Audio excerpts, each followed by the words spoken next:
Hello, I'm Richard Vobes, the Bald Explorer, and I'm out on another walk.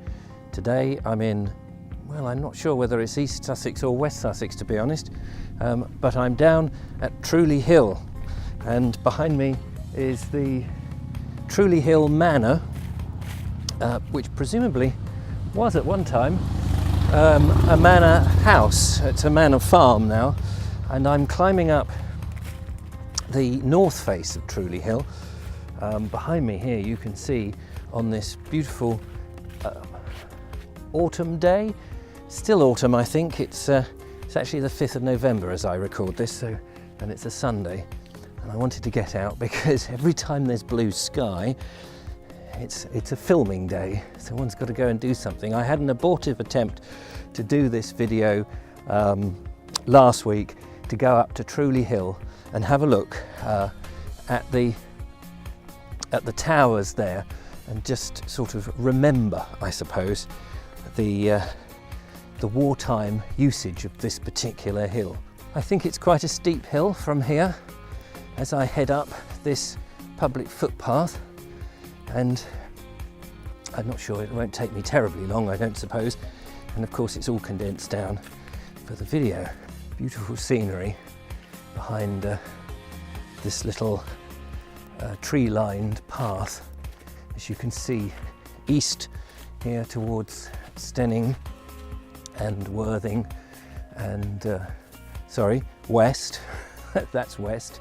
I always seem to get my east and west muddled up, which isn't a good thing, is it?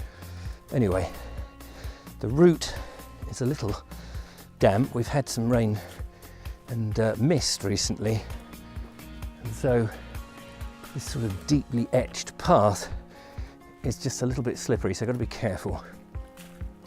Autumn is a fantastic time. The leaves and the colours are wonderful. But of course it can be quite treacherous as the leaves fall, sit on the path creating some sort of mulch, and then in themselves become quite slippy. It's a well-worn path this, and you can see on the floor quite large stones have been put here.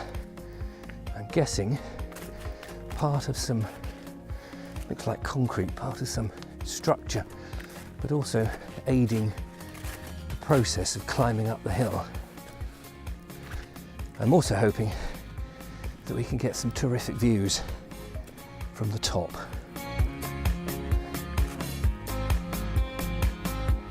Coming up now to the National Trust gate, and it looks like there's a sign here saying cattle are grazing. So let's just get through here. A nice easy gate to climb through, past the sign that says this is accessible land. Some footpaths are public footpaths and you have the right to go on it.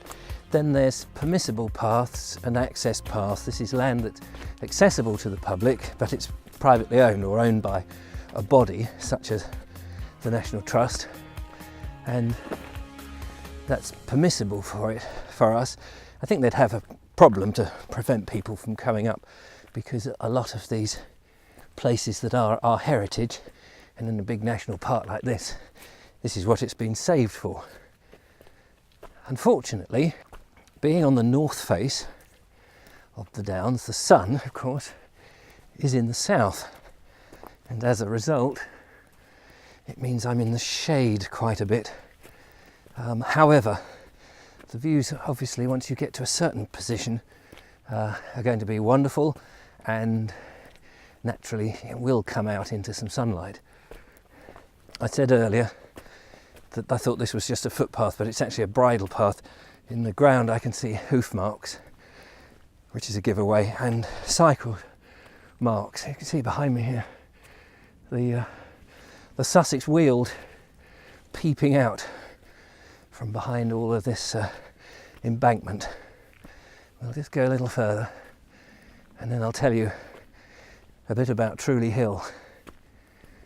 Well, come into the sunshine now, which is beautiful, and coming up to another gate here to come through. If one can... doing this with one hand and trying to work out how it all works. Right, I think there's a signpost to my right. It doesn't actually clearly make out. There's two sort of paths. And I'm going to try this one here, mainly because I think it comes more up to Truleigh Hill.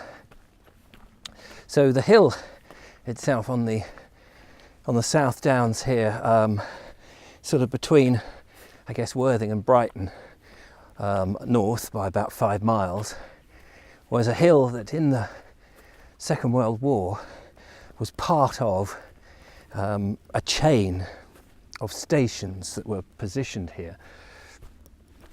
And these stations were here as radar stations to help locate the enemy aircraft, the German Luftwaffe, as it was coming in across from France and from the Netherlands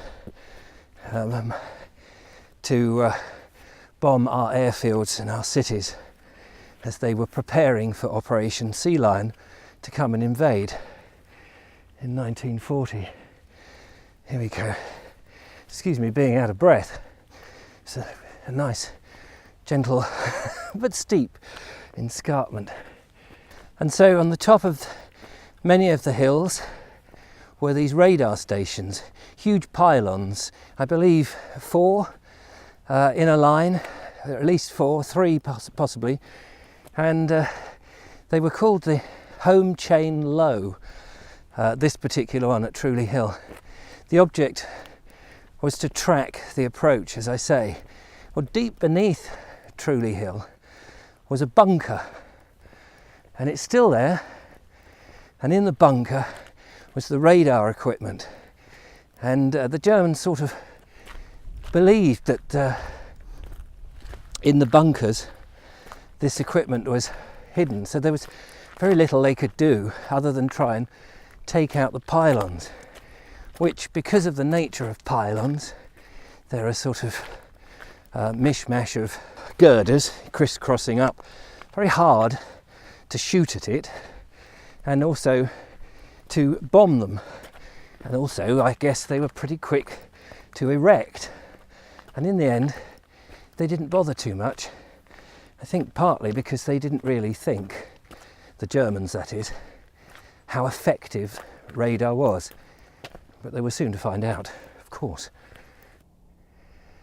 These rolling hills are absolutely stunning in this autumn light. The low sunshine here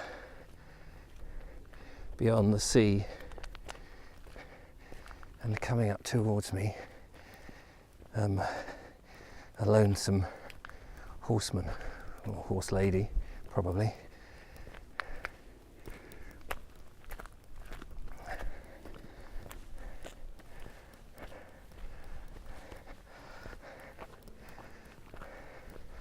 Morning.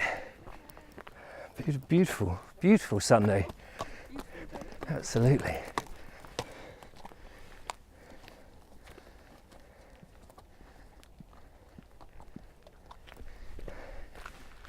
I believe this bit of stretch that I'm now on is the South Downs Way on the top of Truleigh Hill, and actually I can see in front of me the existing radar and aerial pylon that's up there, and the farm that is really all that's left of anything connected, although the farm probably itself isn't connected to the military 1940 stuff. I believe in 1952 everything was upgraded for nuclear potential or possibilities. Well, here we are, top of Truleigh Hill with a mast. If you imagine 4 of the buggers, I think there were 4 of the buggers, certainly at Poling, near Arundel there was another radar station, and these went round down the east coast of Britain and around the south, because this is obviously where the the main danger was coming from. The different sectors of the country. The country was divided up into 4 principal sectors, 11 group, 10 group, and so on, in which there are all different squadrons. I'd like to go into that in greater detail. I just need to get all my facts correct before I do, and I'll do that on another video. But this radar was new, brand new, and it was an evolving technology during war, and because war escalates any kind of technology because the need to improve all the time, just as the bombs that were being dropped on us, these unexploding bombs with timers in and then sensors whether they were moved, all of that fascinating stuff during the Second World War. It was a time really when technology, the advances for its day, were just astounding. And so you had up here, it's a bit windy and bloody cold, I can tell you. There's just the prow of a boat behind there, which is a little bit peculiar. Let's go up there and have a little look. Only because I'm nosy. See, originally, oh yeah, look at that. A little boat and a tiny little dinghy. I guess having a mast here helps the imagination think about those previous masts and what they were doing in the war. And as I was saying about the technology, what's fascinating is how it escalated. At first, the radar was only really able to detect aircraft above 100 feet.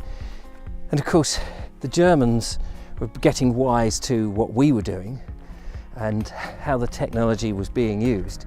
And they soon realized that if actually they flat panned it, if that's the right term, and flew right level across the sea, they could come in undetected, which of course they did. And then as we discovered that, we were pushing the boffins to try and work out how to establish a way to detect those. We also had a whole load of observation posts, people basically with binoculars and height measuring mechanical equipment, who could work out basically where they were, how high they were, and then report back to HQ. Observation from up here must have been pretty good on a clear day, but when it was cloudy, it was probably nigh near impossible.